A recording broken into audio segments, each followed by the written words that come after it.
என் வீட்டுக்கு நான் தான் ஃபர்ஸ்ட் பொண்ணு. என்னோட தாத்தா ஃபேமிலிலேயே நான் தான் ஃபர்ஸ்ட்டா பொறந்த பொண்ணு. அதனால எனக்கு ரொம்ப செல்லம் குடுத்து வளர்த்தாங்க. பெரிய பொண்ணு ஆயாச்சு, படிச்சு முடிச்சாச்சு. வீட்ல எனக்கு அலைன்ஸ் பார்த்தாங்க. அலைன்ஸ் பார்த்து செட் ஆச்சு. ஆனா அந்த மாப்பிள்ள கல்யாணத்துக்கு 15 நாளைக்கு முன்னாடியே வேற ஒரு பொண்ணோட ஓடிட்டான். எனக்கு ரொம்ப கஷ்டமா போச்சு. நிறைய பேர் நிறைய விதமா பேச ஆரம்பிச்சாங்க. அதெல்லாம் தாங்க முடியாம சூசைட் பண்ணிக்க போயிட்டேன். வீட்ல இருக்கவங்க காப்பாத்திட்டாங்க. அதுல இருந்து 9 மாசம் கழிச்சு மறுபடியும் ஒரு மாப்பிள்ள பார்த்தாங்க. அந்த மாப்பிள்ள வீட்டுக்காரவங்க எங்க மேல எந்த தப்புமே இல்ல அப்படின்னு இந்த கல்யாணத்துக்கு சம்மதிச்சுட்டாங்க. அதுக்கப்புறம் மேரேஜ் ஆயிருச்சு. மேரேஜ் ஆகி ரொம்ப ஹாப்பியான வாழ்க்கை. பாப்பா பிறந்தாங்க. என்ன ரொம்ப நல்லா பாத்துட்டாங்க. இப்போ பாப்பாக்கு 1 வயசும் ஆயிருச்சு. ஆனா இன்னைக்கு வரைக்கும் எவ்வளவோ சண்டைகள் எல்லாம் எங்களுக்குள்ள வந்திருக்கு. ஒரு நாள் கூட என்னோட ஹஸ்பண்ட் பாஸ்ட் அந்த மாப்பிள விட்டுட்டு ஓடி போனதை பத்தி இது வரைக்கும் எங்கிட்ட கேட்கவோ சண்டை போடவோ சொல்லி காமிக்கவோ குத்தி காமிக்கவோ செஞ்சதே கிடையாது. புருஷன் என்ன அவ்வளவு நல்லா பாத்துக்கிறாரு. என் வீட்டுக்கு நான் ஒரே பொண்ணு தான். என் கூட பிறந்தது ஒரு தம்பி மட்டும் தான். வீட்டுல நான் ரொம்ப செல்லமா வளர்ந்த ஒரு பொண்ணு. இப்போ முடிச்சோனையுமே ஃபர்ஸ்ட் அந்த அலைன்ஸ் வந்துச்சு. எனக்கு இப்போ கல்யாணம் வேண்டாம் அப்படின்னு என் அப்பா கிட்ட சொன்னேன். ஆனா அவங்க ரொம்ப நல்லா பாத்துப்பாங்க. அவங்க ரொம்ப நல்ல பையன் அப்பா சொன்னாரு. அதை கேட்டுட்டு தான் நானும் அந்த கல்யாணத்துக்கு சம்மதிச்சேன். அதுல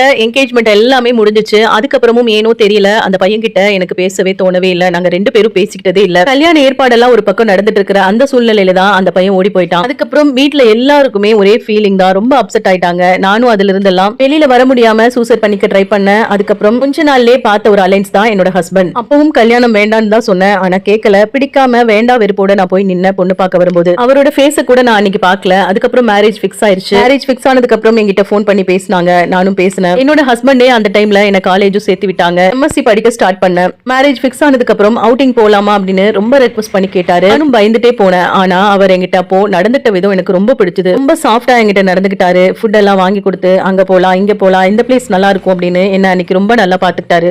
பார்த்து என்னோட மனசு புரிஞ்சுக்கிட்டு எல்லாமே அந்த அன்னைக்கு பண்ணி கொடுத்தாரு. அதுக்கப்புறம் மேரேஜ் ஆச்சு. இப்போ கல்யாணம் ஆகி 2 வருஷம் ஆகுது. 1 வயசுல பாய் பேபி இருக்கான். இது வரைக்கும் எவ்வளவோ சண்டை வந்திருக்கு. ஆனா அந்த பாஸ்ட் ஓடி போனவனை பத்தி பேசுனதோ குத்தி காமிச்சதோ இல்லவே இல்ல. எனக்கு ரொம்ப சந்தோஷமான ஒரு வாழ்க்கைய என்னோட ஹஸ்பண்ட் எனக்கு கொடுத்துட்டு இருக்காரு. அவரு ரொம்ப நல்லவர் தான். பட் இருந்தாலும் ஒரு தடவை சண்டை வந்தப்போ ஒரே ஒரு டைம் இந்த மாதிரி பண்ணிருக்காரு. எனக்கு நீ முக்கியம் இல்ல, என்னோட அம்மா தான் முக்கியம், நீ வீட்டை விட்டு வெளியில போன்னு சொல்லிட்டாரு. அப்புறம் நானும் என் அம்மா வீட்டுக்கு வந்துட்டேன். அதுக்கப்புறம் என்கிட்ட வந்து சாரி கேட்டு கூட்டிட்டு வந்துட்டாங்க. அந்த ஒரு விஷயம் மட்டும் இப்போ வரைக்கும் என்னோட மனசுக்குள்ள இருக்கு. ஆனா இப்ப எந்த பிரச்சனையுமே இல்ல. ரொம்ப நல்லா பாத்துக்கிறாரு. இப்போ என்னோட லைஃப் ரொம்ப ஸ்மூத்தா போயிட்டு இருக்கு. மாப்பிள்ள வந்து அந்த மாப்பிள்ள ஓடி போனதுக்கு அப்புறம் அவ்வளவுதான் என்னோட லைஃப் முடிஞ்சு போச்சு அப்படின்னு நான் நினைச்சிட்டு இருந்த அந்த தருணத்துல எனக்கு ஒரு நல்ல வாழ்க்கை கொடுத்து அதை பத்தி இன்னைக்கு வரைக்கும் என்கிட்ட பேசாம மனசை கஷ்டப்படுத்தாம என்ன ரொம்ப நல்ல தங்கமா தாங்கி என்ன நல்லா பாத்துட்டு இருக்காரு. ஒரு நெகட்டிவான விஷயம் நம்ம வாழ்க்கையில நடந்து அது முடிஞ்சு போச்சு, இனிமேல் ஒண்ணுமே இல்ல அப்படின்னு நினைக்கிற அந்த நேரத்துல நம்ம வாழ்க்கை நமக்கு பிடிச்ச மாதிரி மாறும்போது இதை விட சந்தோஷம் வேற எதுவுமே கிடையாது. ஒரு நெகட்டிவான விஷயங்கள் உங்க வாழ்க்கையில நடந்துருச்சு, இதுக்கு மேல நம்ம வாழ்க்கையில ஒண்ணுமே இல்ல அப்படின்னு நினைக்காதீங்க. ஏன் வாழ்க்கை மாறின மாதிரி உங்களோட வாழ்க்கையும் கண்டிப்பா ஒரு நாள் மாறும்.